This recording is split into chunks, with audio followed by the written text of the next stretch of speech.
We are the Gujarat Technological University.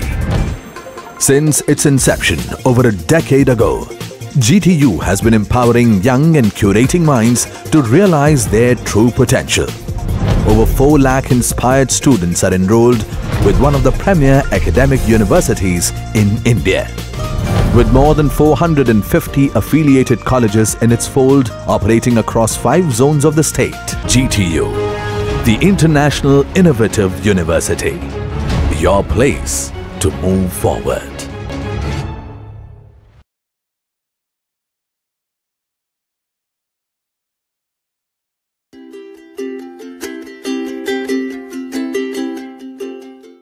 Hello everyone. Today we start a new lecture of Manufacturing Engineering 2 Unit 5 Cutting Tools and Tool Holder. It is the third lecture of this unit. In previous lecture we already completed the cutting tool material and its important properties. Now we go further with the cutting tool and its types and its geometry. Okay, so let's start. First of all, cutting tool. Cutting tool, it should be harder than the workpiece material. Cutting tool is a tool which is used in a machine tool to remove the unwanted material as a chip. બરાબર, cutting tool શું છે? તો કે cutting tool છે એ basic machine ટૂલમાં ઉપયોગ થતું એક tool છે કે જેના દ્વારા વર્કપીસ ઉપર આપણે યોગ્ય આકાર અને માપ સાઇઝ બનાવવા માટે મટીરિયલ રિમૂવ કરવામાં આવે છે. તે ટૂલને કટિંગ ટૂલ કહેવામાં આવે છે. It should be harder than the workpiece. તે નોર્મલી વર્કપીસનું જે મટીરિયલ છે એના કરતાં હાર્ડર હોવું જોઈએ, જે આપણે પ્રીવિયસ લેક્ચરમાં જોઈ ગયા એની પ્રોપર્ટીઝ. ઓકે, તો હવે આપણે આની અંદર જોશું કે ભાઈ કટિંગ ટૂલ્સનું ક્લાસિફિકેશન અથવા એના કેટલા પ્રકાર હોય. તો there is a main 2 groups of cutting tool. First one is single point cutting tool and second one is multi point cutting tool. Single point કે જેની અંદર કટિંગ એક જ હોય છે, એક જ કાપતી ધાર હોય છે જેના દ્વારા મટીરિયલ રિમૂવ કરવામાં આવે છે, એને કહેવામાં આવે છે સિંગલ પોઈન્ટ કટિંગ ટૂલ. જેમ કે લેથ મશીન ઉપર વપરાતું, શેપર મશીન અને પ્લાનર મશીન ઉપર વપરાતું જે ટૂલ છે એ સિંગલ પોઈન્ટ કટિંગ ટૂલ કહેવામાં આવે છે. સેકન્ડ છે મલ્ટી પોઈન્ટ કટિંગ ટૂલ અથવા મલ્ટી કટર, એટલે કે જેમાં એક કરતાં વધારે કટિંગ એજ હોય અને બંને દ્વારા જે કટિંગ એજ દ્વારા મટીરિયલ રિમૂવ કરવામાં આવે છે તેને કહેવામાં આવે છે મલ્ટી પોઈન્ટ કટિંગ ટૂલ. જેનો ઉપયોગ આપણે જોઈએ તો ડ્રિલિંગ મશીનમાં as a twist drill, milling મશીનમાં એઝ અ મિલિંગ કટર, રિમરિંગ વગેરે જગ્યાએ જોવા મળે છે. તો આમ બેઝિક કહીએ તો આ બે જ કેટેગરી છે, સિંગલ પોઈન્ટ કટિંગ ટૂલ અને મલ્ટી પોઈન્ટ કટિંગ ટૂલ. આ ઉપરાંત પણ તેનું અલગ અલગ રીતે ક્લાસિફાય કરવામાં આવેલા છે, જેના વિશે આપણે જોઈએ. તો નેક્સ્ટ છે ક્લાસિફિકેશન ઓફ કટિંગ ટૂલ. એક કટિંગ ટૂલનું વર્ગીકરણ. તો તેનું વર્ગીકરણ છે આપણે નીચેના આધારે કરી શકીએ. તો ફર્સ્ટ ઓફ ઓલ છે according to types of material, એટલે કે કટિંગ ટૂલનું મટીરિયલ કયું છે એના આધારે, જે આપણે ઓલરેડી જોઈ ગયા છે high carbon steel, high speed steel, ceramics, cemented carbide, CBN, diamond વગેરે જેવા કટિંગ ટૂલ મટીરિયલ છે. તો એના આધારે એનું ક્લાસિફિકેશન કરવામાં આવે છે. સેકન્ડ છે એકોર્ડિંગ ટુ કન્સ્ટ્રક્શન, એટલે કે એનું બંધારણ કેવું છે, ટૂલનું, કટિંગ ટૂલનું બંધારણ કેવું છે.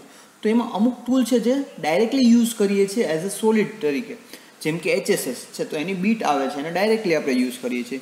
સેકન્ડ છે બ્રેઝડ. બ્રેઝ એટલે કે જે કાર્બાઇડ અથવા સિરેમિક્સ છે એનો ડાયરેક્ટલી યુઝ નથી કરી શકતા, એને જે માઇલ્ડ સ્ટીલ છે એના મટીરિયલ ઉપર તેને બ્રેઝ કરવામાં આવે અને બેસાડવામાં આવે છે.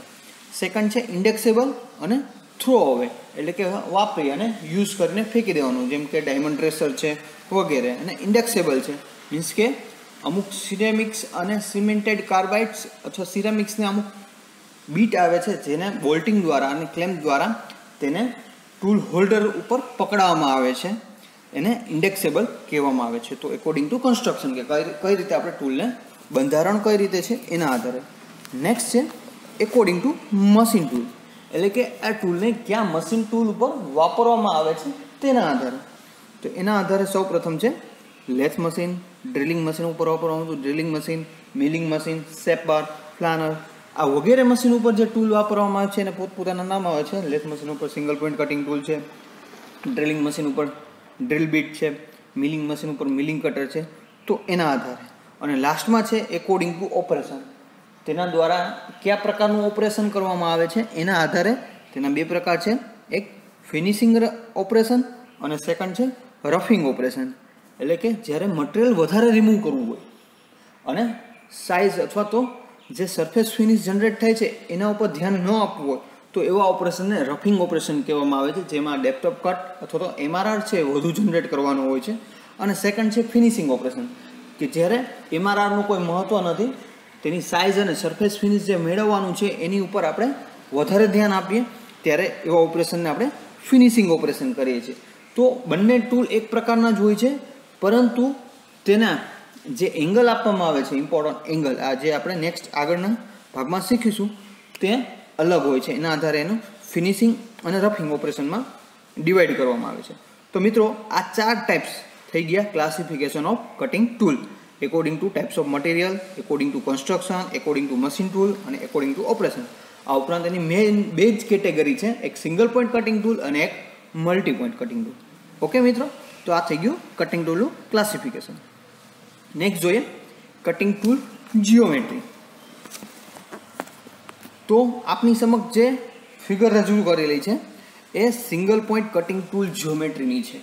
હવે ફર્સ્ટ ઓફ ઓલ જીટીયુની અંદર વારંવાર પૂછાતો ક્વેશ્ચન છે કે સિંગલ પોઈન્ટ કટિંગ ટૂલની જીઓમેટ્રી ડ્રો કરો અથવા એની વ્યાખ્યા આપી અને એની જીઓમેટ્રી ડ્રો કરો. તો પહેલાં કેને કહેવામાં આવે છે કટિંગ ટૂલ જીઓમેટ્રી? તો કે એકોર્ડિંગ ટુ ફિગર, આકૃતિમાં દર્શાવ્યા પ્રમાણે જુદા જુદા ખૂણા તેમજ તેના પાયાના ભાગો દર્શાવતા ચિત્રને ટૂલ જીઓમેટ્રી કહેવામાં આવે છે. It is a graphical representation of tool in which the entire tool with their importance angle, radius and parts, it's so called a tool geometry. એટલે કે ગ્રાફિકલી ચિત્ર સ્વરૂપે ટૂલને રજૂ કરવું કે જેના ઉપર તેના મુખ્ય ભાગો, ખૂણા, રેડિયસ વગેરેનું વર્ણન કરેલું હોય તેને કહેવામાં આવે છે કટિંગ ટૂલ જીઓમેટ્રી. તો આપણી સમક્ષ જે છે એ single point cutting tool geometry છે, જેના પાયાના ભાગો આપણે જોઈએ. તેમાં આપણે જોઈ શકીએ છીએ સેન્ક છે, મેઇન આખો ભાગ, HSSનું જે બીટ છે આખો ભાગ જે માર્કેટમાંથી આપણે લઈને આવીએ છીએ તો તે ડાયરેક્ટલી યુઝ નથી કરી શકતા, તો એ પાર્ટને સેન્ક કહેવામાં આવે છે, જે ટૂલ હોલ્ડરની અંદર લગાવવામાં આવે છે. પછી આપણે નેક્સ્ટ સ્ટેપ બાય સ્ટેપ જોઈએ. પહેલું સેન્ક, the main body of the tool, એટલે કે મટીરિયલની મુખ્ય મટીરિયલ અથવા આખી બોડી છે એને કહેવામાં આવે છે સેન્ક. સેકન્ડ છે flank, the surface or surface below the adjacent to cutting edge, cutting edge છે એને અડીને એની નીચેનો ભાગ જે છે ક્રોસ ભાગ એને કહેવામાં આવે છે ફ્લેન્ક.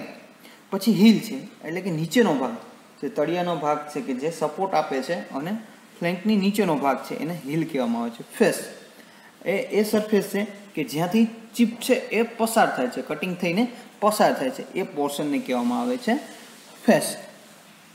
ફેસ એટલે કે સરફેસ જેનાથી પરથી ચીપ પસાર થાય છે. આ ઉપરાંત છે કટિંગ એજ. જે ધાર વર્કપીસમાંથી ચીપ દ્વારા મટીરિયલ દૂર કરે છે તેને કટિંગ એજ કહેવામાં આવે છે.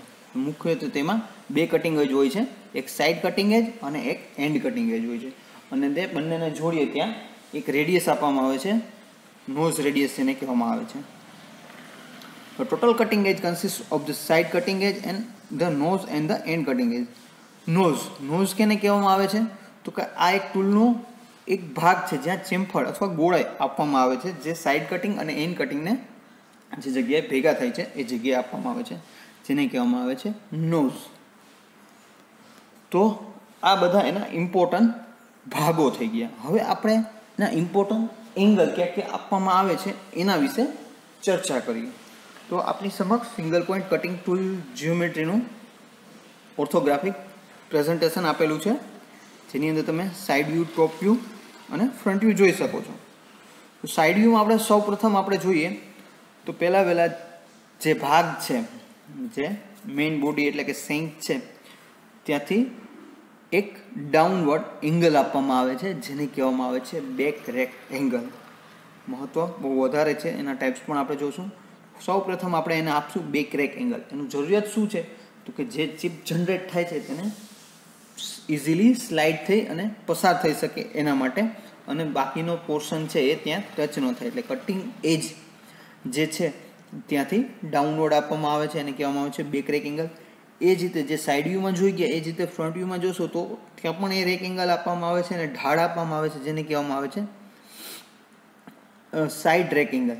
આ સાઈડ જે આપણે આપ્યો સૌ પ્રથમ એને આપણે કહેશું બેક રેક એંગલ, પછી સાઇડ રેક એંગલ, પછી જે ફ્લેન્કવાળો ભાગ છે એને પણ કાટખૂણેથી નહીં, કાટખૂણાથી અંદરની સાઈડ એંગલ આપવામાં આવે છે, જેને કહેવામાં આવે છે એન્ડ રિલીફ એંગલ, જે સાઇડ વ્યૂમાં દેખાય છે. અને ફ્રન્ટ વ્યૂમાં જોઈએ તો તેને સાઇડ રિલીફ એંગલ કહેવામાં આવે છે. આ ઉપરાંત ઉપરની સાઈડ આપણે જોશું ટોપ વ્યૂમાં તો ત્યાં એન્ડ કટિંગ એજ અને સાઇડ કટિંગ એજ આપવામાં આવે છે. એન્ડ કટિંગ એજ છે જે લંબાઈ ટૂલ છે, એટલે કે ટૂલનું જે કટિંગ કરતો પોર્શન છે એ આગળનો ભાગ જ ટચ થાય, પાછળનો ભાગ ટચ ન થાય એના માટે તે એંગલ આપવામાં આવે છે, એને કહેવામાં આવે છે એન્ડ કટિંગ એજ એંગલ. અને એ જ રીતે સાઈડમાં આપવામાં આવે છે, જેને કહેવામાં આવે છે સાઇડ કટિંગ એજ એંગલ. અને જે બે કટિંગ એજ ભેગી થાય છે ત્યાં નોઝ રેડિયસ આપવામાં આવે છે. ઓકે. અને ફ્લેન્ક અને ફેસ વચ્ચેનો જે એંગલ છે વેજ અથવા એને લીપ એંગલ કહેવામાં આવે છે. તો આ ઇમ્પોર્ટન્ટ એંગલ થઈ ગયા. ક્યાં છે તો કે પહેલાં ફર્સ્ટ ઓફ ઓલ છે બેક રેક એંગલ, જેને સિક્વન્સમાં લખવામાં આવે છે back rack angle, side rack angle, and relief angle, side relief angle, and cutting age, side cutting એજ અને નોઝ રેડિયસ. તો આ અમુક જે ઇમ્પોર્ટન્ટ છે એ એના એંગલ થઈ ગયા, અને પહેલાં આપણે એના ઇમ્પોર્ટન્ટ પાર્ટ જોયા હતા. હવે શું છે તો કે ક્યારેક છે એવું બને કે આપણે ટૂલનું ગ્રાફિકલ રિપ્રેઝન્ટ કરી શકીએ નહીં, ન હોય, અને ટૂલનું વર્ણન કરવું હોય તો કઈ રીતે કરી શકીએ તો કે એને કહેવામાં આવે છે ટૂલ સિગ્નેચર. એટલે કે ટૂલ સિગ્નેચર તેની અંદર શું કરવામાં આવે છે કે ટૂલને ગ્રાફિકલી રિપ્રેઝન્ટ ન કરતા તેના ઇમ્પોર્ટન્ટ એંગલ અને રેડિયસ છે ને ચોક્કસ પ્રી ડિફાઇન્ડ ફોર્મેટ છે એની અંદર લખવામાં આવે છે, જેનો મતલબ છે એ એન્જિનિયર સમજી શકે. એની એક ચોક્કસ ફોર્મેટ છે જેને કહેવામાં આવે છે કટિંગ ટૂલ સિગ્નેચર. ઓકે, તો આપણે જોઈએ ટૂલ સિગ્નેચર.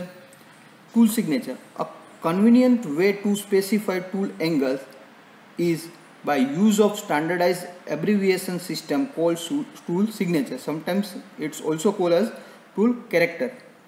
Tool signature માં આપણે જોઈએ તો આ રીતે લખેલું હોય છે 07771515 તો આ એક ચોક્કસ પ્રી ડિફાઇન એનો ક્રમ છે કે જેનો મતલબ થાય છે ફર્સ્ટ 0 છે એનો મતલબ છે કે બેક એંગલ છે 0 ડિગ્રી છે, સેકન્ડ છે 7 ડિગ્રી આપેલા છે કે સાઇડ રેક એંગલ છે જે 7 ડિગ્રી છે, થર્ડ વન 7 છે એ છે and relief angle 7 degree, fourth one side relief angle 7 degree, પાંચમો નંબર છે એન્ડ કટિંગ એજ 15 ડિગ્રી, છઠ્ઠું છે સાઇડ કટિંગ એજ 15 ડિગ્રી, અને લાસ્ટમાં છે નોઝ રેડિયસ 0.08 mm.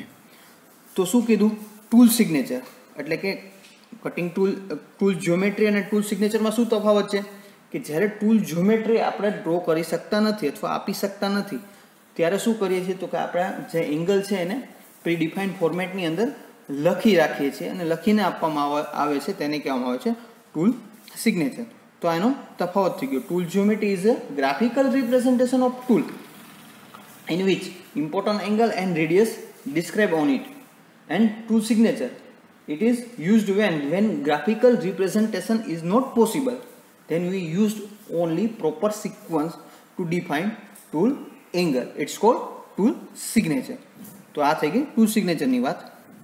હવે જોઈએ ઇમ્પોર્ટન્ટ ટૂલ એંગલ્સ. આપણે ઘણા બધા એંગલ્સ જોઈ ગયા, એમાં જેથી સૌથી વધારે મહત્વનું છે એને કહેવામાં આવે છે રેક એંગલ. બરાબર, રેક એંગલનું મહત્વ વધારેમાં વધારે છે. શું છે તો કે જ્યારે ચિપ ડિફોર્મેશન થાય છે ત્યારે એ રેક એંગલની મદદથી ચિપ છે એ ફેસ ઉપરથી સ્લાઇડ થઈ અને કટ થાય છે અને કટિંગ ટૂલમાં આગળ વધે છે.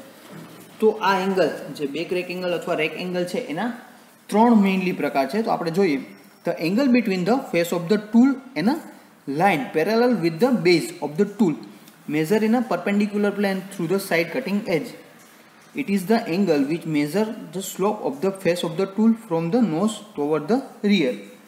એટલે કે જે જગ્યાએ કટિંગનો કરવાનો જે ભાગ છે ત્યાંથી લઈને ડાઉનવર્ડ જે મોશન આપવામાં આવે છે અથવા સ્લોપ આપવામાં આવે છે તેને કહેવામાં આવે છે બેક રેક એંગલ. તેના મુખ્ય 3 પ્રકાર છે, એક પોઝિટિવ રેક એંગલ, એક નેગેટિવ રેક એંગલ અને એક ઝીરો રેક એંગલ. બરાબર, તો એનો અલગ અલગ મટીરિયલ માટે અથવા અલગ અલગ એપ્લિકેશન માટે આ ત્રણેયનો ઉપયોગ કરવામાં આવે છે. તો સૌપ્રથમ જોઈએ the slope is downward toward the nose, it is negative rake angle. શું છે તો કે સ્લોપ છે એ ડાઉનવર્ડ્સ હોય છે, એટલે કે જે સેન્ક કરતાં એનો ભાગ નોઝ છે જે સેન્ક કરતાં નીચી બનાવવામાં આવે છે, જે કટિંગ કરતી એજ છે, તો એને કહેવામાં આવે છે negative rack angle. Positive rack angle કહેવામાં આવે છે તો કે નોઝને પાછળનો ભાગ છે ડાઉનવર્ડ કરવામાં આવે છે, તેને કહેવામાં આવે છે પોઝિટિવ રેક એંગલ.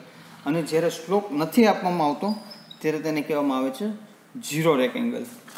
ઓકે, તો આ રીતે તેના 3 પ્રકાર છે, જેમાં પોઝિટિવ રેક એંગલવાળું ટૂલ છે એ નોર્મલી આપણે વાપરીએ છીએ. નોર્મલ કટિંગ ફોર્સની કિંમત જ્યારે ન્યૂનતમ હોય અથવા મર્યાદિત હોય ત્યારે સોફ્ટ અને બ્રિટલ મટીરિયલના ઓપરેશન માટે યુઝ કરવામાં આવે છે. નેગેટિવ રેક એંગલ છે એ થોડું સ્ટ્રેન્થવાળું, એટલે કે વધારે તાકાતની જ્યારે જરૂર હોય ત્યારે તેનો ઉપયોગ કરવામાં આવે છે. બરાબર, આ મટીરિયલ છે હાઈ સ્પીડ ઉપર મટીરિયલ રિમૂવિંગ રેટ વધારે જોતો હોય ત્યારે, અથવા બ્રિટલ મટીરિયલ અથવા નોન ફેરસ એલોય મટીરિયલ છે ત્યારે વાપરવામાં આવે છે. અને જે છે ઝીરો રેક એંગલ, જેમાં કોઈ પણ પ્રકારનો એંગલ આપવામાં આવતો નથી. ત્યાં ઇન્ટરમીડિયેટ જોબ વર્કમાં જ્યાં નાના દાગીના માટે સરફેસ ફિનિશ સારું જોતું હોય ત્યારે આ ટૂલ નોઝ રેડિયસ આપીને કટિંગના લાસ્ટ સ્ટેજમાં ફિનિશિંગ મેળવવા માટે, કેટલીક વખત ફેસિંગ અને ચેમ્ફરિંગ કરવા માટે અને પાર્ટિંગ ઓફ કરવા માટે વધારેમાં વધારે ઝીરો રેક એંગલનો ઉપયોગ કરવામાં આવે છે. નેક્સ્ટ જોઈએ આપણે ટ્વિસ્ટ ડ્રીલ જ્યોમેટ્રી. જેમ આપણે single point cutting tool geometry જોઈ ગયા એ જ રીતે ક્યારેક ટ્વિસ્ટ ડ્રીલ અને ક્યારેક મલ્ટી પોઈન્ટ કટર એટલે કે મિલિંગ કટરની જીઓમેટ્રી પૂછાય છે. તો તમારી સમક્ષ જે આકૃતિ આપેલી છે એ છે ટ્વિસ્ટ ડ્રીલ જ્યોમેટ્રી, જેના 2 દેખાવ ડ્રો કરેલા છે, જે આપણે ડ્રિલિંગ મશીન ઉપર યુઝ કરીએ છીએ. As a multi point drilling cutter પણ કહી શકાય છે. જેની અંદર પાછળનો ભાગથી આપણે જોશું તો ટેપર સેન્ક આપેલી છે, વચ્ચેનો ભાગ છે નેક આપેલો છે. ટેપર સેન્ક છે એ સ્પિન્ડલમાં બેસાડવા માટે મોસ્ટ ટેપર કહેવામાં આવે છે, જે ટેલ સ્ટ્રોકની અંદર અને ડ્રિલિંગ મશીનના સ્પિન્ડલની અંદર બંનેની અંદર સરખા પ્રકારનું ટેપર આપેલું હોય છે, એટલે ત્યાં એને ફિટ કરવામાં આવે છે. આગળથી જોઈએ તો પોઈન્ટ એંગલ આપેલો હોય છે, જે નોર્મલી 118 ડિગ્રીનો હોય છે. તેમાં રિક્વાયરમેન્ટ અથવા મટીરિયલ પ્રમાણે ચેન્જીસ કરવામાં આવે છે. ફ્લૂટ આપેલી હોય છે 2 જગ્યાએ છે, એટલે કે મટીરિયલ જ્યાંથી રિમૂવ થાય છે એને ફ્લૂટ કહેવામાં આવે છે. અને તેમાં એક હેલિક્સ એંગલ આપેલો હોય કે કટિંગ ટૂલની કાપતી એજ છે કઈ રીતે આગળ વધે છે, તો એનો એક પ્રોપર હેલિક્સ એંગલ હોય છે, તો એ તમે જોઈ શકો છો. આ સિવાય આગળનો પોર્શન છે જેને ચીઝલ એજ કહેવામાં આવે છે, જે કટ કરતું હોય છે અને કરવામાં આવે છે. માર્જિન આપેલું હોય છે જેથી ડ્રિલ બીટ છે એ હોલની અંદર ફસાઈ ન જાય, એટલા માટે માર્જિન આપેલું હોય છે. માર્જિન છે એ એક્ઝેક્ટ એનો જે ડાયામીટર જનરેટ કરવાનો છે અથવા જે સાઇઝ છે એ સાઇઝનું માર્જિન હોય છે, એ ડાયામીટર ધરાવે છે. આખી બોડી બાકી માર્જિન કરતાં ઓછા ડાયામીટરની હોય છે. તો આ થઈ ગઈ ટ્વિસ્ટ ડ્રિલ જીઓમેટ્રી, જે નોર્મલી HSSમાંથી બનાવવામાં આવે છે. ક્યારેક છે આગળના પાર્ટ છે એના કાર્બાઇડમાંથી બનાવવામાં આવે છે, હાઈ કાર્બન સ્ટીલમાંથી પણ બનાવવામાં આવે છે. નોર્મલી HSS છે એ વધારે પડતા ફેવરેબલ છે, ઉપયોગમાં લેવામાં આવે છે. નેક્સ્ટ છે multi point cutting tool geometry અથવા મિલિંગ કટર. તો મિલિંગ કટરની અંદર તમે જોઈ શકો છો મેઇન બોડી છે આખી આપેલી છે, તેની ઉપર તેની પેરીફેરી ઉપર તીથ આપેલા છે. જે તીથની અંદર અમુક ખાસ એંગલ આપેલા છે કે સૌપ્રથમ એનો કાપતી એજ કટિંગ એજ હશે ત્યાં રિલીફ એંગલ આપેલો છે. પછી ફર્સ્ટ છે ક્લિયરન્સ એંગલ અને થર્ડ વન છે એ એનો રેડિયલ રેક એંગલ આપેલો છે.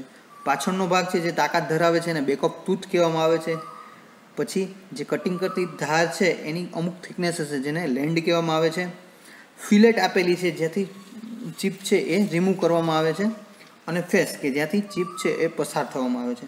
આ ઉપરાંત એની ટોટલ ડેપ્થ હશે, જે કટર છે એની ટોટલ ડેપ્થ એ પણ HSS હાઈ સ્પીડ સ્ટીલ અથવા તો કાર્બાઇડમાંથી બનાવવામાં આવે છે. વચ્ચેની સાઈઝ હોલ હોય છે અને કીવેજ આપેલા હોય છે, જે સ્પિન્ડલ મિલિંગ અથવા સ્પિન્ડલ અથવા આર્બર ઉપર બેસાડવામાં આવે છે. તો મિત્રો આ થઈ ગયું ટૂલ જ્યોમેટ્રી. એની અંદર આપણે single point cutting tool, multi પોઈન્ટમાં ડ્રિલ, ટ્વિસ્ટ ડ્રિલ અને મિલિંગ કટર જોયું. આ ઉપરાંત ટૂલ જ્યોમેટ્રી, ટૂલ સિગ્નેચરની વ્યાખ્યાઓ આપણે જોઈ, તેના મેઇન જે પાર્ટ્સ છે ઇમ્પોર્ટન્ટ સિંગલ પોઈન્ટ કટિંગ ટૂલના અને તેની ઉપર આપવામાં આવતા એંગલો વિશે ચર્ચા કરી. નેક્સ્ટ લેક્ચરમાં આપણે material removing rate, cutting tool life, cutting ટૂલના ટાઈપ્સ ઓફ ફેલિયર વગેરે વિશે ચર્ચા કરીશું. ઓકે. Thank you.